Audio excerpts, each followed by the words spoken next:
assalamu alaikum bandiraɓe hettiyankoɓe ɓiyankoɓe ya Piindi TV bisimilla mon roɓindu jayndeli moɗon weltare min dañata e kala saaha huccide mon noon kadi min dañiri weltare o subaka talata hande koyɗon tan yo Allah waɗanen jaam hande ko alarba ede elle baba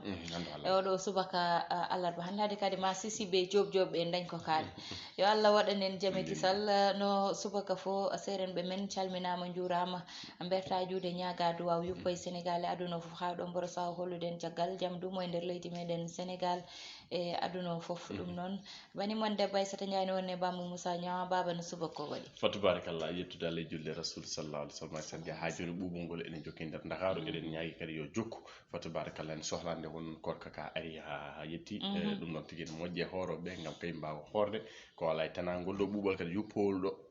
Aissata Ndiaye yo yuppoyto Fouta par sa ɓenne kamɓen haaɓe kato guine hen haaɓe jiɗ ɗum aɗa andi ganda horde ganda koye 35 degré e gueɗe mbaɗ noon ko hunde musɗe eɗen ñaago Allah ko adi korkade ara yaaro ɓuɓol tillima no hannirta ni en jetti Allah ne juule rasul sallallahu alaihi wasallam troisiéme numéro de la semaine roɓindu jayde ko ɓuri tengtude hande ko noon tigui ɓe garti oɗon ñalawma hanki ganda tigui journée internationale de la femme ene wayno ɓe garti hen ganda ko ɓe rewɓe dariɓe lang e kono kay yidde foddeji mumen kono kay ɗen ciifodire walla mbiyanna ɗin luwaji ciifonoɗi yo kono men no hannirta ni Aissata Ndiaye ɗum ne jeeya ko tawete nder ɗeɗon jayde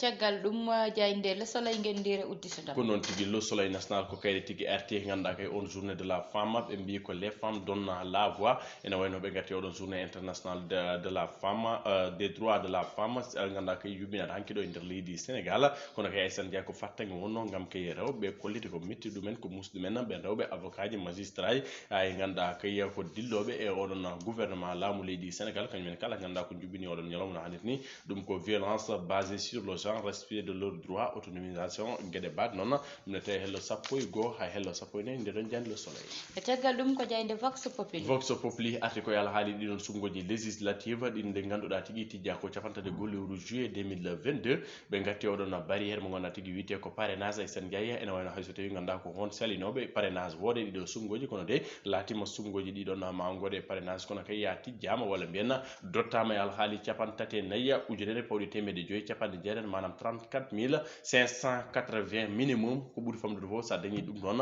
aɗa wawi yaade ɗiɗo sumgoji kono sa dañani ɗum noon ha jeetaki tigui ganduɗa ko ɓen jogorɓe suɓoyede député ji ko wona ɗum ko alhaali ganduɗa kay so heewi ene wawi aɗa wawi yettade capanɗe joyyi e joyyi ujunere pawɗi temedde tati e nogas e jeeɗiɗi manam 55 327 maximum électeur ganduɗa tigui kañumen jeeyaɓe on fichier électoral taw kay ko wiɓe ne gonde ma ene jaadanma en paari gam kay wotandema gueɗe mbaɗ noon ɓe mbi ko parti provenant des 7 régions ene wayno kala e diwan e nder leydi Sénégal e diwanuji jeeɗiɗi yata hoɗa daña ɗon hayso tawi ko 1000 ganduɗa kay ko parrainage Aissata Ndiaye ɗum ko alhaali oɗon parrainage kono kay ɓe garti nattal on maire mo Ziguinchor horejo Pastef Ousmane Sonko oɗon journée de la femme Allah ne kanko no wejjitamo nde won noon 8 mars ene jeeya tarik ko nder gurdam makko o wi ko ɓe mbi ko la mère souvenir de Sonko ganduɗa tigui o wi ko debbo ƴettanoma gam kay yo are makko bonno gurdam makko kono Allah hoddirani on a utilisé une femme pour mo liquider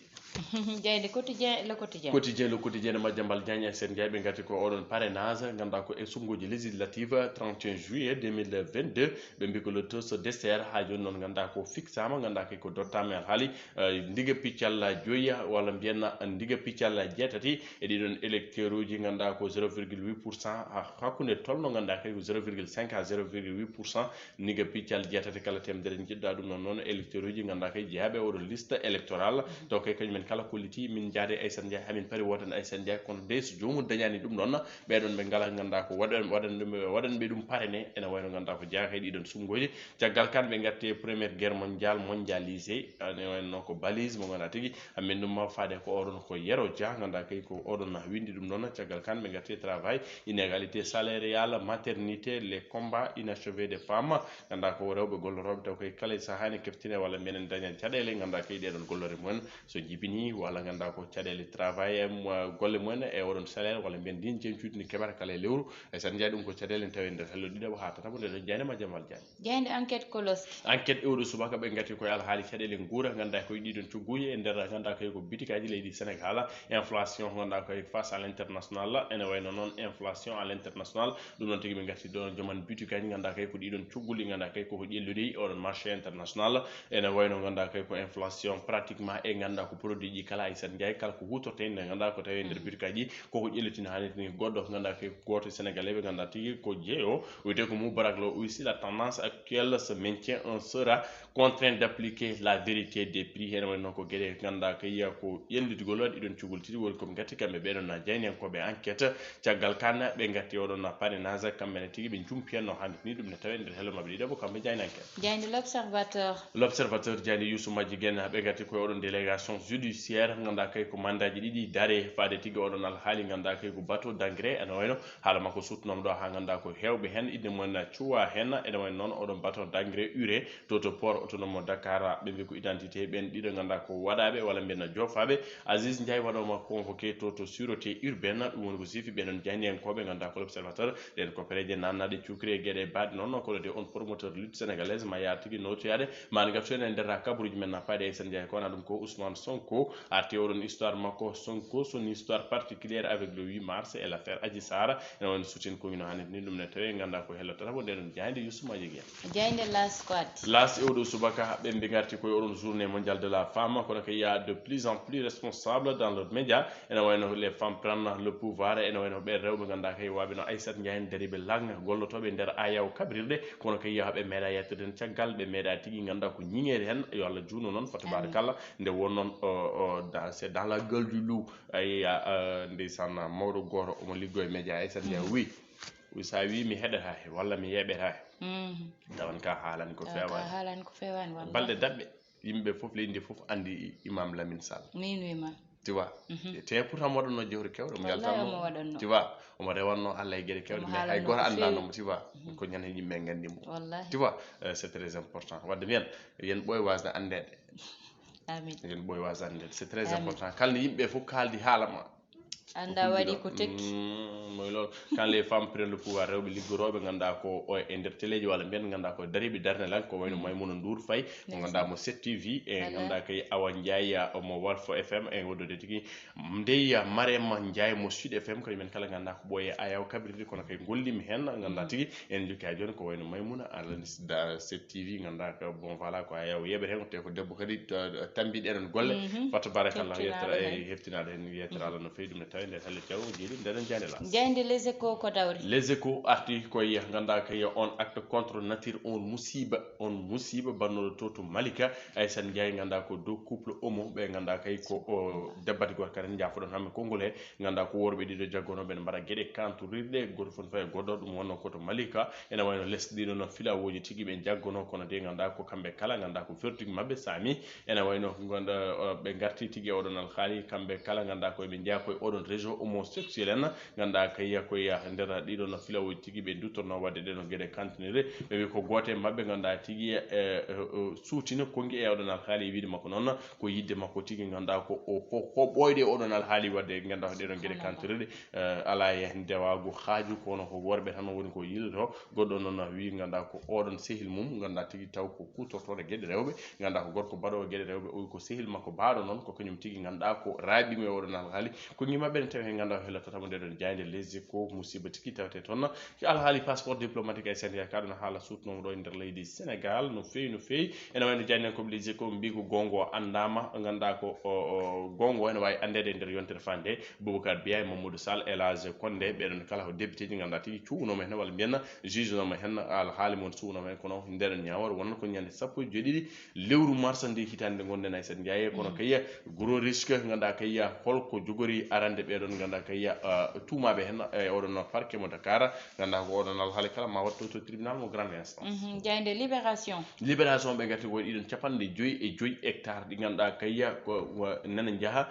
e vent walla mbiyen wasde hormade ɗiɗon engagement aji ƴettade tigui ganda ko sifodiral e laamu leydi Sénégal oɗon Aissata Ndiaye Econ City un braquage foncier impuni ene wayno ganda tigui won jeeynowo tan ɗeɗon leyɗele wonnoɓe hen e gueɗe baɗe noon oɗon cabinet ganda kiya biteɗo kiya international ene tawe hen ganda kay ko waɗi attiré ɗiɗon travaux ji kala puɗɗiɗi ganda kay e octobre 2021 haydara reçoit tigui ganda ko latade e oɗon Icon City caggal oɗon violation flagrante ganda ko on protocole hakkude Aliou Badara Thiam woni Econ e oɗon guɗon gom witego SAPCO ha joni de ala ko ganda ko waɗa mise en demeure e walla mbiyen ala ko waɗa résilier e récupération oɗon siti ganduɗa tigi ko hormo gollon foncier woni ko tawte toon alhaali bateau duré mo waɗa baɗaɗo détourné ɗum tawi nder jayde libération jayde stade udditama e stade ɓe garti koye ganduɗa ko oɗon ligue des champion mo ganduɗa tigi ma jokko kiiɗanke ɗum ko caggal nde ganduɗa ko affiche de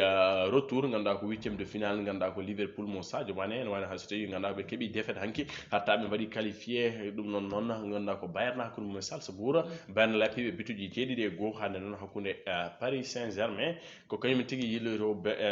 Santiago Bernabéu hakkude mabɓe Real Madrid ɗum ko 8e de finale retour caggal noon nde ɓe mbaddi match aller 1-0 biyeɗo Kylian Mbappé hande noon woni wadumaɓe kamɓe tigui ganduɗa ko kuccodirta to ganduɗa kaya sen jeey ko Santiago Bernabéu mo leydi Espagne ɗum woni ko tawte nder jande sadde ɗum rendi woni ko sifa e kelle garan jeyde leydi Sénégal e oɗo subaka alarba noon tigui Baba Moussa en batta sona uddidde hello wongo ngoɗon hello noon fayi tan en anda hanki kañum wonno ñalawma mo ganduɗa ko rewɓe ɓe mbaɗa ɗum jagle Baba Moussa rewɓe ɓe teddinte ɗum noon koye windere nde foof ɗum noon ƴeewa ɗo e Sénégal mawninama Moussa Nia kono noon banggue mo ganduɗa tan ma en kal hen woni rewɓe ɓe Moussa Nia oɗo saaha aɓe poti ƴewtade so ñalawma baɗoni ari holko ɓe mbawi wadde hen ko wawi addande ɓe gartam holno ɓe mbawi darade hen ko mbawi addande ɓe nafoore Moussa Nia ɓuuri saaha foof ko folklore wonata manam ko fijirde wonta yimɓe gara jooɗo musique waɗe yimɓe nandidina comci gara tawa Moussa Nia hay konngol ganduɗa ko konngol nawrowol debbo yeeso ina suute ɗon saabu sinno soɓe ndendi hande yewtete ko wiye enen rewɓe ɓe saaha foof ko enen ken yimɓe ɓe ganduɗa ken wadɓe fragile Moussa Nia ken yimɓe ɓe ganduɗa gonki meɗen eɗen poti ƴewtade ɗum saabu Moussa Nia hande rewɓe ɓe mbatta exposé koye mumen e téléphone aji ñande foof kamɓe tarɗe moɓɓe kollirte ñande foof e téléphone uji kamɓe boneji foof yanata e dow moɓɓe ko wayni so dañi Moussa Nia ne wawi foti wonde ñalawma mo ganduɗa ko ñalawma mo rewɓe ɓe haqqillaji mumen ɓuura udditede ɓe ɓuura haaldede pour ɓe reeno ko fayi réseaux sociaux ji Moussa Nia ɗum ɗon so ɓenni banggue goɗɗo woni rewɓe ɓe kamɓe aɓe poti hande aɓe jogui association ji aɓe jogui GIE ji Moussa Nia so ñalawma poɗɗo ni ari ɓe jooɗo ɓe jewtida koye mabɓe GIE o holko waɗani men holko addani amen e gartam association o holko addani amen e jencuɗi Moussa Nia holko min jogui holko wawi addande en est ce que eɗen mbawi hen dañde galleji est ce que eɗen mbawi udditde hen boutique aji est ce que eɗen mbawi hen wadde naggam e naggam e naggam Moussa Nia hanki a ƴeewat kono ɓernde ma musat seeɗa saabu sa yi rewɓe ɓe mbaɗa nandidinde jooɗo piije jala ñaama koota Moussa Nia ɗum addanta en haydara ko haala ganduɗa hokke fayde no fewi te aussi kala dewol woni féminisme ganduɗa tigi ɗi kongi foti ɗuminde nde wonno ganduɗa ko wona musique o wona ganduɗa ko nandirgol cumgol wona journée ñantugal ko journée ɓeeto holko woni journée ɓeeto wadde balance ganduɗa tigi holto jaratema hanki holto jaratema hande so tawi mboɗo horma so tawi fodde jaam nde ganduɗa ko jaɓɓaka so tawi tigi ganduɗa mi heeɓi ko ponnomi heɓde ko walla mi darima darde potmi darade ko ɗum ɗon woni évaluation au cours de l' année ganduɗa ko haade 8 mars artude taw ganduɗa ko au niveau de ton foyer au niveau de ton travail au niveau de ta psychologie au niveau de ton cadre de vie taw ganduɗa ko évolution yiyama amélioration yiyama développement yiyama debbo wona wadde développé galle mum tan mais ne wawi wadde développé éduquer toute une société parce que bon voilà ko onon tambi foof onon gone nder galleji gone ganduɗa ko wonɓe nder galleji par ce que so tawi gamri tiggu yooɗi ko yumma jaggue balaɓe so tawi ganduɗa ko gorko woni ganduɗa ko hunde debbo ne heeɗi caggal par ce que gorko wawa wonde hunde o nafa hunde o yiiɗe e hunde o nana e hunde en tant que gorko heedata caggal nde wonnon président so laamima Aissata Ndiaye nanta yummum président ne wiye ko ni wiyete kono debbo président ko wiyete ko ni wiyete par ce que ne andi ganduɗa so yettima to yetti ɗo à travers walla c'est grâce à une femme battante une femme courageuse donc nak bon voilà ko ɓeeto wona question ñantugal ngal mi sikku ganduɗa ko ɗum no so waɗama privilégié walla ɗeɗon gueɗe watta he débat ji watta he ganduɗa des campagnes de sensibilisation hanke no fonno waɗde ganduɗa ko jawre e mogoji findinde ganduɗa la jeune génération par ce que eɗen daara sukaɓe aroɓe less ɓe sen jeeya ko hunde hulɓinide bon voilà ça fait peur bon voilà tellement bon e ngala concentration jango jam ala mijo ɓeɗo holno mi jogirto foyer ji ɓeɗo holno ɓe ganduɗa ko jogirto société par ce que hande il y a des valeurs il y a des mœurs mais hande hulaka hersaka hankide hulani hersa c'est très important ko mbiɗa o wona fijirde jallende nde tan wona ganduɗa ko animation musicale wona otesaji wona ɗum sohla e wima noon tigui Moussa Nia wona ɗum sohla tigui ko yewtere sohla ko jiitodiral sohla ko ɓedde holko min dañi tomin tolni e tomin foti yaade holko min mbawi addande rewɓeɓe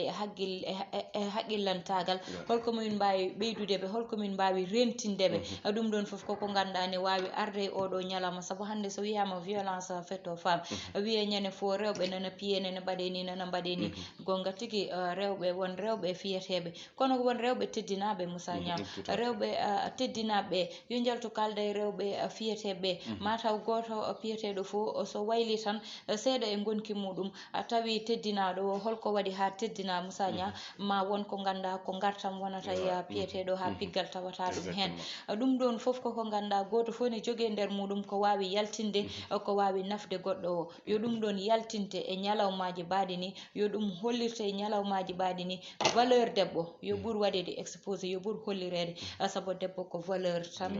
mofte muɗum Moussa Nia ɓuuri fijirde nde e hawrude ñaama yara yaha hoota ala hay nafoore ala nafoore no mbiɗani ko noon ɓeto wadde balance jomumen aussi bon pourquoi pas les bienfaits yaltine quoi on ganduɗa ko minen komin waɗaɓe agressé komin waɗaɓe ni komin waɗaɓe torturé mais y a du respect envers les femmes on nuyre wona worɓe ɓe fof ganduɗa ko wasir hormade rewɓe donc nak ɓeɗon hormaɓe yomi jaltuɓe kala wadde ganduɗa ko plaire wadde ganduɗa ko enjaillé ganduɗa ko d'une façon ɓeto mbiya minen holko manqué qu'est ce qu'on n'a pas fait ganduɗa ko pour mériter ce bonheur e on sa hambay janggude ɓeɗon ko ganduɗa janggo e jaam en naftaɓe koyɗi konngudi gudde tan roɓɓindu jayndeli meɗen tuttude wonadi janggo so Allahu lamdo jaabi banimon debba Aissata Ndiaye baba Moussa Nia heɗen en banggal caméra o ko mansuso waleyas caate wondude Ibrahima Thiombane